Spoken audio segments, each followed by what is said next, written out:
People say, don't they, that you really shouldn't mix business and pleasure. Friendship and business never really go hand in hand. And that's often the case, isn't it, when you think about it? Because if you start a business with a colleague, somewhere along the line, they decide, of course, that they either want a bigger share of the profits, they're not interested in it anymore, or indeed somehow you fall out. We've seen it in the world of show business for years, Elton John, Bernie Taupin. I remember working for three famous record producers, and two of them fell out and one of them didn't. It went to a court case. All gets very messy, that's the problem.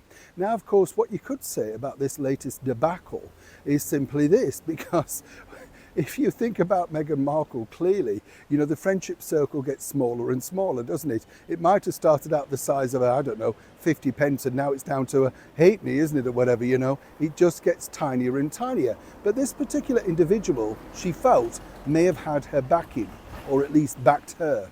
Seemingly, though, things are taking a turn for the worst. As ever, let me explain. Morning, nice to see you. You're right.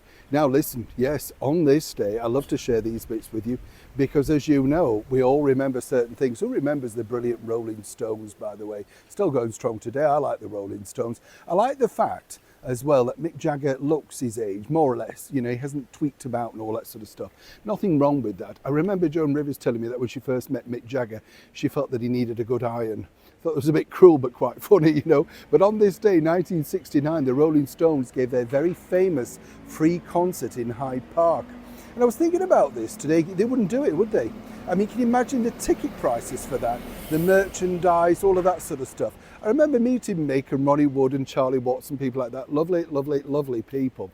And what was interesting about them was this, that, they didn't really do merchandise. As he said at the time, it was a new thing. The Beatles didn't even get into it at the right time. So it's funny to think they would have made millions on that, just that alone. And yet at that point, nobody did anything. Yes, were you there, by the way? Let me know if you were. Were you one of the freebies in Hyde Park? Back as ever to your royal story of the day. This is turning into an absolute shambles, isn't it? You do kind of think, as I say, over here in the United Kingdom, we'd never heard of the Pat Tillman Award, really. ESPN, again, not really a big thing unless you're a sports fan. So it gets really interesting because, of course, as I said to you before, the reason why Prince Harry got awarded this was simply for publicity.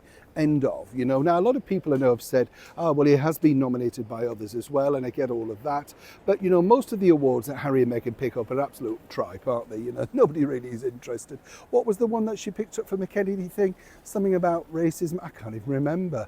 It's just so boring, and you come away thinking, is this the best you can do? Now, here's the problem. Nobody's coming out in their corner fighting for them. And there should be one person. You know who that person is? None other than the tennis international superstar, Serena Williams, sometime friend, of course, of Meghan Markle and Prince Harry. In fact, she cited the fact that he helped her through some very dark times when she was going through some mental blocks and all that sort of stuff. So you can see there's a true sort of friendship developed against that side, as it were.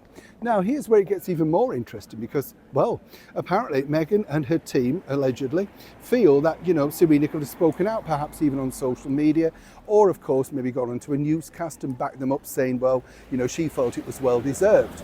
Their silence apparently has been stunning. Let me tell you why that happens, truly. It's simply this. It's all about money and sponsorship and deals. Now, when Serena probably signed up for this, she had no idea who they were going to pick out for the award. That sort of stuff is not done. Now, if she comes out and backs this, then she breaks the system, doesn't she? First of all, could have a problem with the contract. Perhaps she needs to be impartial on that. And the other side of the coin is it's about money. And no matter how rich you are, you don't necessarily want to lose the money. This is causing a frost, let me tell you, of epic proportions. Forget the Titanic, this could be even deeper. And unless very soon, apparently these two see something coming forward regarding Miss Williams, well, perhaps they could even be, dare I say, placing her in the same box that they've placed the Beckhams in. It's that serious. I mean, really, is the award worth it so much, Prince Harry? Maybe bow out graciously and move on and find something else to do with your day. Neil Shawn in the very heart of London.